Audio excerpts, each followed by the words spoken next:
म्हणून मी ho'oponopono EFT सांगते की सोप्या पद्धती आहेत बॉस, हे सगळ्यांनी करून बघा, याच्याने फायदा होईल तुम्हाला. हे बरोबर. रिवाइंड करून बघू शकतात, परत बोलू शकता आणि एवढे पॉइंट्स हे परत परत रिपीट केल्याने, हे 30 दिवस रोज केल्याने तुम्हाला गॅरंटीड मिळणार. आता मी ईएफटी कसं वापरायचं ह्याच गोष्टी करता. मी जे म्हणत होते की जर तुम्हाला तुमचं इन्कम वाढवायचं आहे तर हा मी केलेला आहे आणि माझ्या आयुष्यात त्याचं झालेलं आहे. मी लाखोंमध्ये कमावते आणि हे महिनाभर केल्याने मला त्या लिमिटला जाता आलंय. सो त्याच्यासाठी हे ईएफटी वापरायचं. ईएफटी म्हणजे इमोशनल फ्रीडम टेक्निक. त्याच्यासाठी 8 ते 9 पॉइंट्स असतात, अॅक्युप्रेशर पॉइंट्स असतात. ओके. आणि ते पॉइंट्स टॅप केल्याने आपल्याला रिझल्ट मिळतो. सो आपल्याला काय करायचं आहे, तर एक इन्कम तुम्हाला महिन्याला काय पाहिजे हे ठरवायचं आहे. आणि मी जे सांगते ते 30 दिवस कंप्लीट रोज करायचंय न चुकता. जितक्यांदा दिवसाभरात आठवेल तितक्यांदा, 2-3दा पण चालेल, पण मनापासून. मी हे केलंय, मला रिझल्ट मिळालेले आहेत, सगळ्यांनाच मिळणार आहेत, तो काही विषय नाहीये.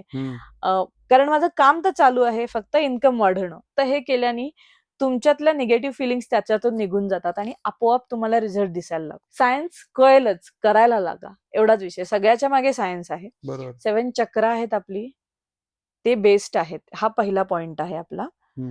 सो इथे 7-8 वेळा 2 बोटांनी असं टॅप करायचं. ओके. मला दर महिन्याला 1 लाख रुपये मिळत आहेत. तुम्हाला जी हवी ती रक्कम, 50 लाख, 1 करोड, ज्या तो पटीत तुम्ही कमवता ना त्याच्यापेक्षा जास्त घ्यायची. असं म्हणजे मी 25 असेल तर मी 50 लाख, 1 करोड घेऊ शकते. सो मला 1 लाख रुपये मिळत आहेत. मला जुलै महिन्यात 1 लाख रुपये मिळाले आहेत. माझ्याकडे पैसे सहजपणे येतात.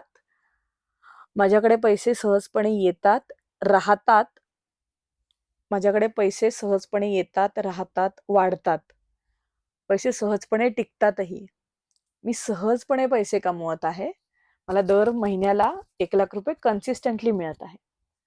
हे 3 वेळा रिपीट करायचं असंच. हेच बोलून परत परत.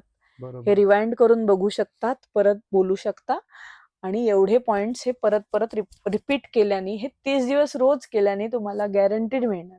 त्याच्या खाली कमेंट करायला पण या असंच म्हणेन मी, कारण हे होतं. कारण माझं स्वतःच झालेलं आहे. होपोनोपोनो हेल्थ, रिलेशनशिप, करिअर, मनी सगळ्यासाठी करू शकता. ह्याचं तुम्हाला स्वतःला शिकायचे त्याचाही कोर्स आहे, शिकवायचा आहे त्याचाही कोर्स आहे. सो बोथ वे आहे. पण हे करताना तुम्ही आधी नुसतं करूनही बघू शकता, तुमचं हे ऐकून. जसं आपण पैशासाठी म्हटलं तर मला रोज 1,000 रुपये मिळत आहेत असं म्हणायचं एकदा. मी माझ्या भावनांची 100% जबाबदारी घेते असं म्हणायचं आणि I am sorry, please forgive me, thank you, I love you असं कंटिन्यू म्हणायचं. त्याच्यानंतर ही 2 वाक्य एकदा आणि त्याच्या पुढे ही 4 वाक्य मन शांत होईपर्यंत म्हणायचं. कारण पैशाबद्दल बिलीफ्स इतके स्ट्रॉंग असतात की 1,000 रुपये रोज मिळणं अवघड आहे, हेच पहिलं असतं. ते निघून जाण्यासाठी होपोनोपोनो काम करतं. ते निघून गेलं की तुम्हाला आउट ऑफ नोवेअर अकाउंटमध्ये क्रेडिट झालेले पैसे दिसतात. आणि हे माझे रिझल्ट्स आहेत लोकांचे, मी सांगते अशातली गोष्ट नाही. आणि माझ्या सगळ्या सोशल मीडिया प्लॅटफॉर्मवर बघू शकता, रिझल्टही रोज डिस्प्ले होतात तिथे, लोकांनीच पाठवलेले. इंस्टाग्रामवर मेनली स्टेटसला. सो तिथे असतं. त्याच्यानंतर रिलेशनशिप, त्याच्यामध्येही की नवरा बायकोंमध्ये असेल, आई वडिलांमध्ये असेल, मुलांमध्ये असेल, कुठलाही, तोही खूप लेटेस्ट रिझल्ट आहे. की माझ्या मनात असं होतं, कोणी काय असं करावं असं त्यांनी सांगितलं आणि तसंच झालं एका दिवसात. फक्त होपोनोपोनो त्या दृष्टीने त्या करत होत्या, पण तिथे त्यांचा भाव काय, हे कधी होतंय ह्या विचारांमध्ये त्या बसल्या नव्हत्या. ते होणार म्हणजे त्यांना ते मनापासून हवं होतं. मनापासून जेव्हा एखादी गोष्ट हवी असते तेव्हा ती मिळतेच. सो तिथे झालं.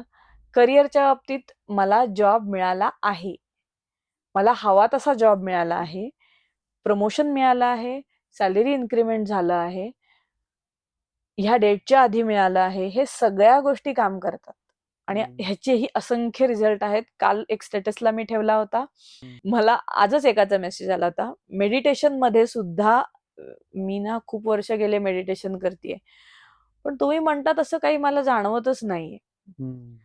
आता हे पण आहे की तुमची कर्म किती आहेत, काय आहेत. तुम्ही कर्म म्हणजे मनातले विचार, बाहेरचे विचार वेगळे, मनातले विचार वेगळे. कर्म म्हणजे मनातले विचार मेनली, कारण हम्म. मनामध्ये सगळ्याचे निगेटिव्ह विचार येतात, हम्म. की आपण मी 1,00,000 रुपये कमवेन असं म्हणतो आणि बॅक ऑफ द माइंड कुठनं येणार आहेत असं म्हणतो, हा. मनातल्या मनात. फॉलोअप. हा. सो तो स्वतःवरच अविश्वास आहे ना, हम्म. मला कुठनं मिळणार आहे.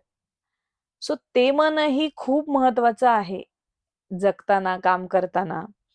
त्या मनावरही खूप गोष्टी डिपेंडंट आहेत. सो जर तुम्ही असा विचार केलात तर जे प्रॉमिनंट आहे ते घेतं युनिव्हर्स किंवा आपला मन किंवा आपला आत्मा किंवा आपला सबकॉन्शियस माइंड. सुप्त मन आहे ना, ते जी स्ट्रॉंग फिलिंग आहे ती घेतं आणि स्ट्रॉंग फिलिंग निगेटिव्हची जास्त असते हम्म. आणि त्यामुळे आपण निगेटिव्ह मॅनिफेस्ट करतो आणि त्यामुळे लोकांना कळतच नाही की माझ्या आयुष्यात का बदल होत नाहीये, काय फरक पडत नाहीये. तर प्रत्येकाची अवेकनिंग वेगळी असते, प्रत्येकाचा अनुभव वेगळा असतो. मेडिटेशन ही अनुभवाची गोष्ट आहे. मी इतकं बघितलंय की मी एक्सप्लेन करताच येत नाही मला ते. हम्म. मी मला जितक्या पद्धतीने जमतं तितक्या पद्धतीत सांगत असते. म्हणून मी होपोनोपोनो EFT सांगते की सोप्या पद्धती आहेत बॉस, हे सगळ्यांनी करून बघा, याच्याने फायदा होईल तुम्हाला.